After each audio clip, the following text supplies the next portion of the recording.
আসলে ওটিটি প্ল্যাটফর্মে কিছু ইরোটিক মুভি, ইরোটিক সিন এগুলো আসে, যেগুলো দেখার পরে আমি জনস্বার্থে একটা মামলা করি যে ওটিটি প্ল্যাটফর্ম নিয়ন্ত্রণে কেন রেগুলেশন হবে না, এবং সাথে সাথে একটা ডাইরেকশন চাই যে একটা ফর্মুলেশন করার জন্য কনসার্ন অথরিটিকে, যে একটা রেগুলেশন ফর্মুলেশনের জন্য অমান্য কোড রুল সহ একটা ডাইরেকশন দেয় এবং একটা কমিটি গঠন করার নির্দেশ দেয়, সাথে সাথে একটা ফর্মুলেশন করতে বলা হয়। সেখানে দুইটা রেগুলেশন ড্রাফট কপি জমা দেয়, একটা হচ্ছে বিটিআরসির পক্ষ থেকে আর একটা হচ্ছে মিনিস্ট্রি অফ ইনফরমেশনের পক্ষ থেকে। তো বিটিআরসি আন্ডার হচ্ছে টেলিকমিউনিকেশন মিনিস্ট্রির আন্ডারে, আর মিনিস্ট্রি অফ ইনফরমেশন আলাদা আরেকটি মন্ত্রণালয়। তো দুই মন্ত্রণালয়ের মধ্যে প্রথম ইস্যু নিয়ে আসলে কে আসলে তাদের নীতিমালা তৈরি করবে, এটা নিয়ে একটা মানে দ্বন্দ্ব ছিল, যেটা দীর্ঘদিন ধরে তারা দুই মন্ত্রণালয় বসেছে, করেছে, কিন্তু আসলে এন্ডে কার কাছে থাকবে এটা রুলস অফ বিজনেস অনুযায়ী এটা আসলে নির্ধারণ ছিল না। কারণ এই যে ওটিটি কনসেপ্ট, এটা একদম নতুন কনসেপ্ট টোটাল ওয়ার্ল্ডে। সো সেই কারণে বিভিন্ন দেশে এখনও পর্যন্ত অনেক দেশে নীতিমালা হয় নাই। আমাদের পার্শ্ববর্তী দেশে ইন্ডিয়াতে নীতিমালা হয়েছে, সিঙ্গাপুরেতে হয়েছে, কিন্তু আমাদের দেশে এখনও পর্যন্ত হয় নাই, অনেক দেশেও হয় নাই।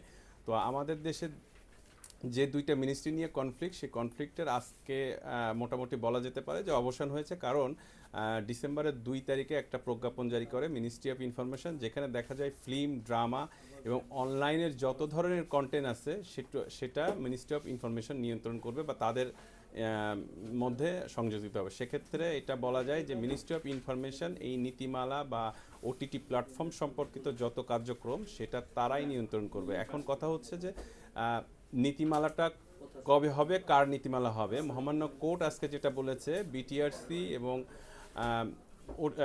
মিনিস্ট্রি অফ ইনফরমেশন যেই নীতিমালা দিয়েছে সেটা পূর্ণাঙ্গ শুনানির সময় আজকে মহামান্য কোর্ট 22শে জুলাই এটা টপ লিস্ট হিসেবে রেখে দিয়েছে, এবং সেই দিন অন্য অন্য যারা স্টেক হোল্ডার আছে, যেরকম ওটিটি গিল্ড আছে, আমাদের অনেকগুলা ওটিটির যে প্ল্যাটফর্ম যারা আছে তারা আছে, তাদের পূর্ণাঙ্গ যে এভিডেভিট ইন কমপ্লায়েন্স অথবা তাদের যে বক্তব্য, সেই বক্তব্যগুলো শোনার পরে মহামান্য কোর্ট পূর্ণাঙ্গভাবে একটা জাজমেন্ট দিবে বলে আশা প্রকাশ করছি।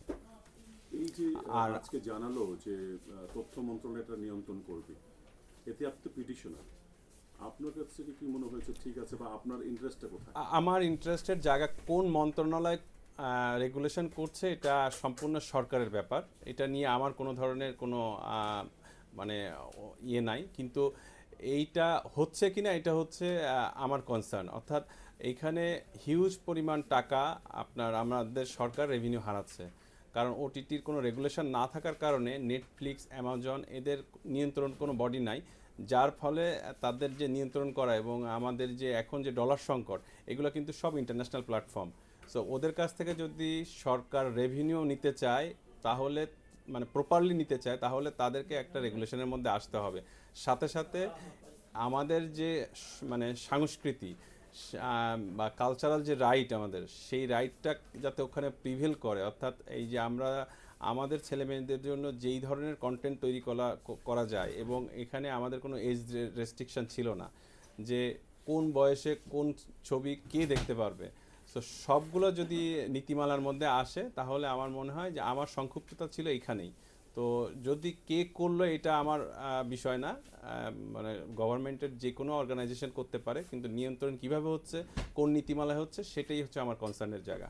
সেটা যদি যে কেউ করুক, এটাতে আমার দেখার বিষয় না আসলে। 22 জুলাই যে শুনানি, সেখানে কি এর কোনো পরিবর্তন আসতে পারে? কিন্তু 22 জুলাই যে শুনানি হবে, মহামান্য কোর্ট আজকে যেটা বলছে সবার কথা শুনবেন, অর্থাৎ বিটিআরসির কথাও শুনবেন, মিনিস্ট্রি অফ ইনফরমেশনের কথা শুনবেন, এখানে ওটিটি গিল্ড আছে, তারপরে 2-3টা সম্ভবত যারা